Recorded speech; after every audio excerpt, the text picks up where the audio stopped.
what I'm going to begin and talk about today is really the creation of a space to study space. Let's see if we can. And by the way, yes, I am a computer scientist, which means that the computer will break at any time. So we've created a space known as the cube. Let me see if I can get backwards and see if I can even get there and get the cube. It does not want to. The cube is basically a structure, a holodeck, if you will, for examining space itself. So if you can imagine the recursion, you can actually be in a space studying space, and it's a 4-story tall, 50-foot by 50-foot space that we created for studying how people interact with each other, how scientists, engineers, artists, and designers can work together and look at things like collaboration and cognition and the things we've seen today, and architectures within that space as well. So jumping ahead, this is all hosted within ICAT, which is the Institute for Creativity, Arts, and Technology. Okay. And that in itself is a space. It's both a physical space for artists and designers to work with engineers and scientists, but it's also a place to give everyone time, space, and permission to work in this kind of work represented by Dazer. And so that's really what ICAT is all about. So in building the cube, and hopefully we won't have any other glitches, in building the cube, the first thing that we have to do is actually have you see space. So if you're walking into a holodeck, the very first thing you have to do is see stuff. And the problem with the holodeck, and by the way, that's a reference that probably half of you know and half of you don't know. How many people here know a holodeck? About half. So there's this science fiction world known as Star Trek, and in Star Trek you're on a spaceship, and they can walk into new worlds through what we now call virtual reality. And the interesting thing is things just magically appear. You can have a person in front of you, you can have an object, you can interact with it, and there is this fundamental law of physics that says light, in order to see it, has to reflect off of something.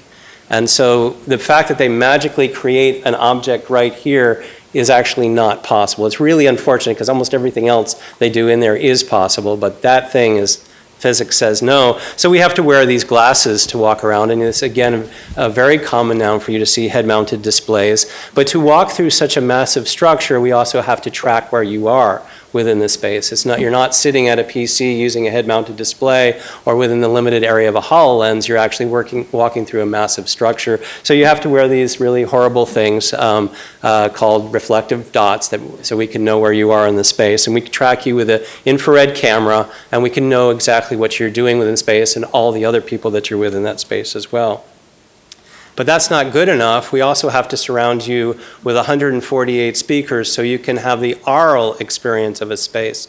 Because even with the beautiful light images we saw with architecture, there's also something about, I would think, something about the quiet of the space in the desert. And there's something interesting about the cacophony of the space at the festival. I mean, I think all of those bring something to the space. And as you walk through architectures and models of data and things like that, sound is very important. And so we surround you with 148 speakers. Other piece I'll just throw in here in the environment, and there's a picture of the interior of the cube. We also wanted to have everybody in this room be able to experience the space, and computing right now can't give everybody in this room a head-mounted display, even if we could afford it. Streaming that much data and computing that many different perspectives on a model is just too hard. And so we've created something called a cyclorama for when there's more than about 10 people in a space. And what you do is you just walk through the interior. And for those of you that have been to Disney World, places like that, you've experienced a space similar to this where you're wearing stereoscopic glasses and can walk through that environment, but you're only looking at one perspective around you. You don't have the head-mounted display, individual head-mounted display that makes your perspective different than everybody else's. So using the cube is really where things get interesting. So I mentioned that I'm really only briefly going to mention about my research. What I wanted to talk to you about is the outcome of these collaborations that we're trying to make happen. So here is a super collider that's inside the cube. You can walk through that super collider, and this is a video of somebody walking through that super collider. And you can walk through it. The data for the super collider is directly from a Japanese super collider going in there. So now we can have classes of students interacting, understanding what the data is by walking through the data, hearing the data, because if something happens with particles colliding, you always see on NOVA or whatever, you watch these particles collide. But actually, there's some interesting stuff happening back over here that you want to notice as well. So sound is a critical aspect. And for those of you, it's very easy to think about, and I just demonstrated it. You have some sound of people walking in the back of the room right now. You have sound of me talking. You have all these other sounds, and you have no trouble streaming them.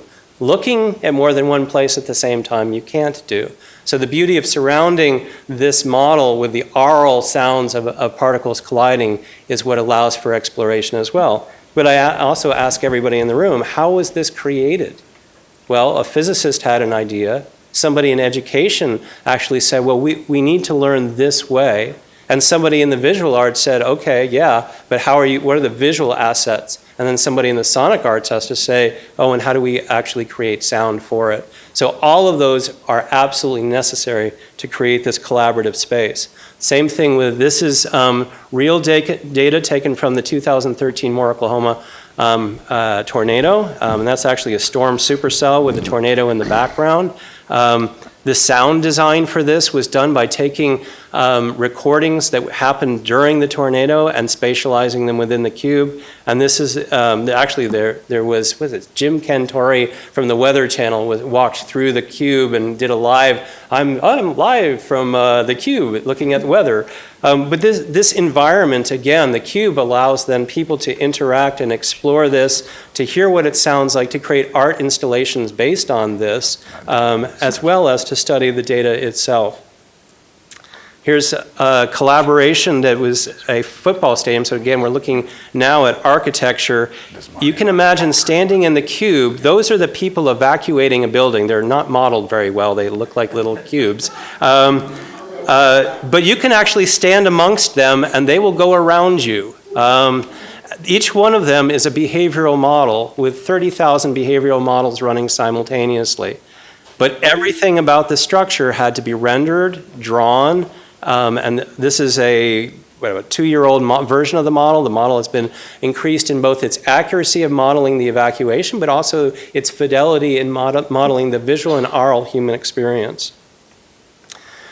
Beyond that, we can also look at, so you're walking through this virtual space, you can look at different environments, new architectures of the future, you can look at Frank Gehry's building and the flaws that exist within it, and we've captured flaws in buildings that have never been built yet. You just walk through and you try them and you say, wait, that doesn't actually work, and then the buildings get redesigned. Beyond that, we're interested in how you're feeling within the space.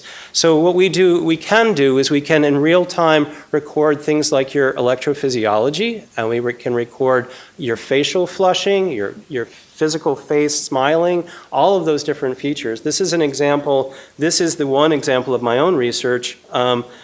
We studied 30,000 people listening to music, and we measured their physiological response to listening to music. And the interesting thing is that because we have so many people, we can learn the individual differences, the emotional response that you have to different aural environments. And so I'm going to go ahead and play this because you always have to interrupt a talk with Slayer Raining Blood sometime. And so what you're looking at, you may be wondering what the heck I'm looking at. The top line is your skin sweat, actually 182 people's skin sweat. And the top line is the change in skin sweat.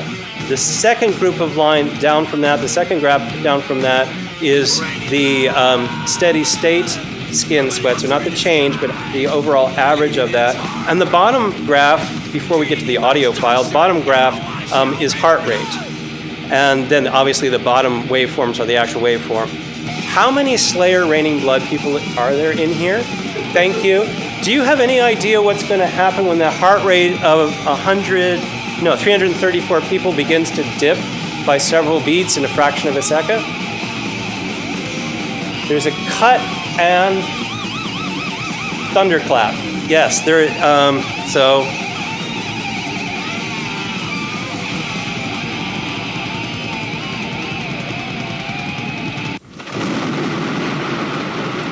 So when you have something that happens and you say, wow, my heart skipped a beat, well, you were amongst 333 other people whose hearts skipped a beat then as well. The power of this data is incredible because of the number of people. So even here you see changes in skin sweat. We basically disproved the theory that skin sweat takes a long time to change. You can see skin sweat changing in a fraction of a second right up here. And you see all sorts of other interesting things that are happening throughout the data. So your emotional aspect to your reaction to your oral and visual environment is incredibly important. And one other example of that, you can walk through the cube and walk through a supermarket, and we ask you to pick out an item within a supermarket.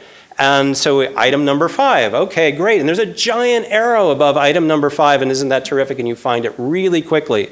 But of course, being the annoying researchers that we are, we sometimes point to the wrong place. And what we do is we actually study the emotional response of what's called techno stress, which everyone in here has experienced.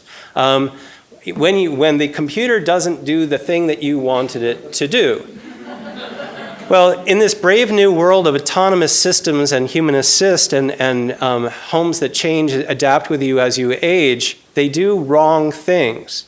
If your carer does something wrong, you articulate it to them, or your facial gesture changes, and they know it, and they say, what's the matter? When the computer screws up, what do? And so what we want to do is to detect this techno stress early on in the interaction, and this is one of the studies that we do in the cube to look at that. Beyond that, we can also mix virtual reality with physical realities. This is in the cube, combining Minecraft. Anybody? Minecraft? Yeah, kids. Yeah, you got kids, Minecraft. Combining that with opera. So we had a bunch of kids do an opera within Minecraft. So they had both a virtual world in front of them as well as a physical world. This is an example, and I really love this example of mixed reality. Again, they're entering a virtual environment, and you'll see it in a second. So panning up, zooming in, you can see those animals moving around on the screen. That's those kids. Each one of them has a little thing around them that says they're a cow, or they're a goat, or they're a whale. And what we did is we asked them to do things. This is an example. We asked them to, everybody that's edible, go to the left side. Everybody that's not edible, go to the right side. And then you have people that were like, well, I'm a rat. I'm kind of partially edible. And so then they looked up at the screen and they saw data clustering.